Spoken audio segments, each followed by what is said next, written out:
परमपिता परमेश्वर जो शिव हैं वो अनेक उत्तम लीलाएं करते रहते हैं, अनेक अवतार धारण करते रहते हैं। भैरव के रूप में भी उन्होंने अवतार लिया है। काल भैरव उन्हीं के प्रतिरूप में माने जाते हैं।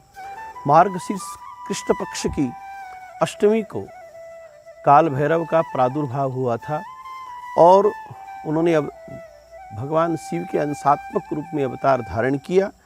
जो मनुष्य मार्गशीर्ष कृष्ण पक्ष की अष्टमी को रात्रि जागरण करता है, काल भैरव की पूजा करता है, काल भैरव के निमित्त बलिदान करता है, उनको कई सिद्धियां प्राप्त होती हैं और वो भगवान शिव के रुद्र रूप में काल भैरव की जो मान्यता है वो सर्वविदित है। काल भैरव की जो भक्त हैं उनके प्रति जो विद्वेष की भावना रखता है, उस मनुष्य का, उस जीव का अहंकार उसे इतना पतित कर देता है कि फिर कभी उसका उद्धार नहीं हो सकता। जो विश्वनाथ की उपासक हैं, शिव के उपासक हैं, और अगर वो काल भैरव से कोई प्रतिस्पर्धा करते हैं, वैरभाव रखते हैं, विद्वेष रखते हैं, तो उनकी शिव उपासना सफल नहीं हो सकती। भगवान जो काल भैरव हैं उनके अवतार की जो शिव पुराण में कथा आती है उसमें बताया गया है कि नर्मदा के रमणीय तट पर एक नर्मपुर नामक नगर और उसमें एक शांडिल्य गोत्रीय ब्राह्मण विश्वानर नामक जो ब्राह्मण थे वो बड़े सदाचारी हैं। अपनी तपस्या, अपने तेज और अपनी सकारात्मक ऊर्जा के माध्यम से उन्होंने भगवान शिव की भक्ति की। समय पाकर उनका सुचिस्मती नाम की एक ब्राह्मण कन्या के साथ में विवाह होता है। उन्होंने देवताओं की, पितृश्वरों की विधिवत अर्चना की, अपना दाम्पत्य और गृहस्थ धर्म निभा रहे हैं। एक दिन उनकी पत्नी सुचिस्मती ने उनसे निवेदन किया कि मुझे भगवान शिव के अंश के रूप में शिवात्मक स्वरूप पुत्र की आवश्यकता है, आप प्रदान करें। तो आज मेरी पत्नी है, वो सूक्ष्मांगी है, उनके मुख से अवश्य ही भगवती शिवा का कोई आदेश है, भगवान शिव कोई लीला करना चाह रहे हैं, लेकिन मेरा सामर्थ्य कहाँ है। उन्होंने काशी विश्वनाथ का जो वाराणसी क्षेत्र है वहाँ पर वो चले गए और वहाँ पर वीरेश शिवलिंग की उन्होंने त्रिकाल पूजा अर्चना प्रारंभ की। गंगा के पावन तट पर गंगा स्नान कर करके वो भगवान शिव की षोडशोपचार से पूजा करते, रुद्र अध्याय का पाठ करते और भगवान शिव के मंत्रों के जाप करने के पश्चात एक दिन उन्होंने देखा कि एक 8 वर्ष की अवस्था का बालक, जिसके कारी नेत्र जो हैं वो कर्ण तक फैले हुए हैं, मुख पर लालिमा है, पीली उसकी जटाएं हैं और ऐसे दिव्य स्वरूपधारी उस बालक को देखकर वो समझ गए कि ये कोई साधारण बालक नहीं है। उन्होंने नमस्कार है, आपके चरणों में अभिवंदन है, गिर पड़े उस बालक के चरणों में। तो जो सबके पितृश्वर हैं, सबके स्वामी हैं भगवान सांब सदा शिव, वो अपने वास्तविक स्वरूप में प्रकटे और उन्होंने कहा कि हे विश्वानर, तुम्हारी और तुम्हारी पत्नी की जो कामना है वो सद्य ही फलीभूत होगी। मैं तुम्हारे यहाँ पर भैरव के रूप में जन्म लूँगा। और इसके पश्चात वो वहाँ से अंतर्ध्यान हो जाते हैं।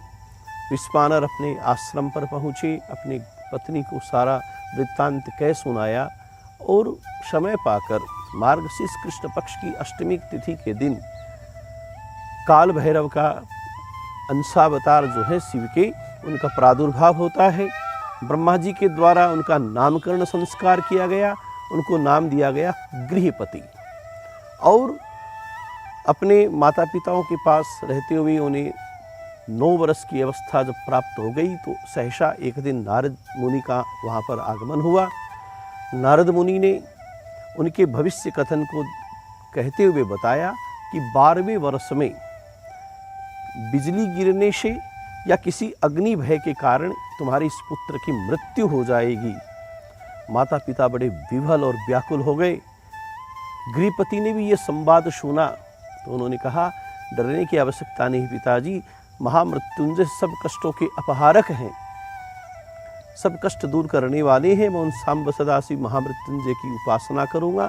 उन्होंने महामृत्युंजय मंत्र के साथ में उस 9 वर्ष के बालक ने भगवान सांब सदाशिव की उपासना प्रारंभ की और वाराणसी जो अविमुक्त क्षेत्र है वहाँ पर जाकर ये उपासना जब वो कर रहे थे तो 12वें वर्ष में उन पर अग्नि गिरने का भय है, बिजली गिरने का भय है।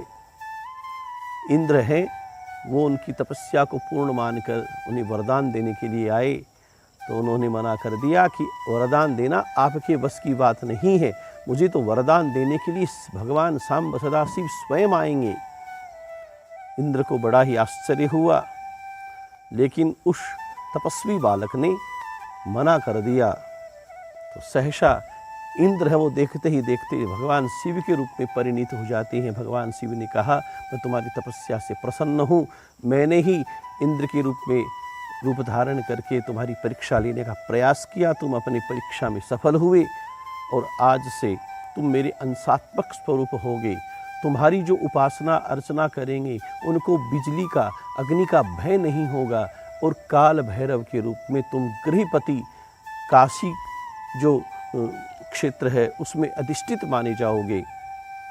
आज काल भैरव बालक ने, गृहपति ने जिस शिवलिंग की वहाँ पर महामृत्युंजय उपासना की थी, वह शिवलिंग आज भी विद्यमान है। काशी में उसकी बड़ी मान्यता है। भगवान काल भैरव और उस शिवलिंग की जो अग्नि से संबंधित है, उपासना करने पर अग्निमांद्य रोग नहीं होते, पेट के विकार, शरीर में जो पाचन तंत्र हैं उनके विकार हैं तो काल भैरव की उपासना से दूर होते हैं और भगवान सांब सदाशिव की अनुकंपा से काल भैरव के जो उपासक हैं उनके सारे कष्ट भगवान सांब सदाशिव स्वयं हरण कर लेते हैं। काल भैरव के द्वारा अधिष्ठित जो शिवलिंग है, जिसे अग्निश्वर शिवलिंग कहा गया है के रूप में माना जाता है, वहाँ पर यह मान्यता है कि काशी में अगर कोई वास करता है और उसकी वहाँ पर मृत्यु हो जाती है तो उसका दाहिना कान जो है स्वतः ऊपर हो जाता है और उसमें भगवान शिव राम राम का उच्चारण करते हैं और वहाँ पर रहने वाले जो मंडूक आदि जीव हैं, मनुष्यों की तो कौन कहे, काशी में रहने वाला प्रत्येक जीव जो है अविमुक्त हो जाता है, उसे मोक्ष की प्राप्ति होती है। और वहाँ पर जो दाह संस्कार होता है काल भैरव के सानिध्य में, उसमें उस शरीर के किए हुए जो आदिदैविक, आदिभौतिक और आध्यात्मिक पाप और ताप हैं उनका परिक्षरण हो जाता है। वो सब पाप और संताप है वो दूर हो जाते हैं। क्यों? क्योंकि अग्नि का एक नाम है पावक, वो सबको पवित्र करने वाली बताई गई है। उसमें ये विचार नहीं होता कान पावक जारी शकै, कान समुद्र समाय, कान करें अबला प्रबलय, कहीं जग कालन खाई। अग्नि सब कुछ समा सकती है। अग्नि में अशुद्ध और विशुद्ध कोई भी पदार्थ हो, अग्नि उसका परिभक्षण कर जाती है।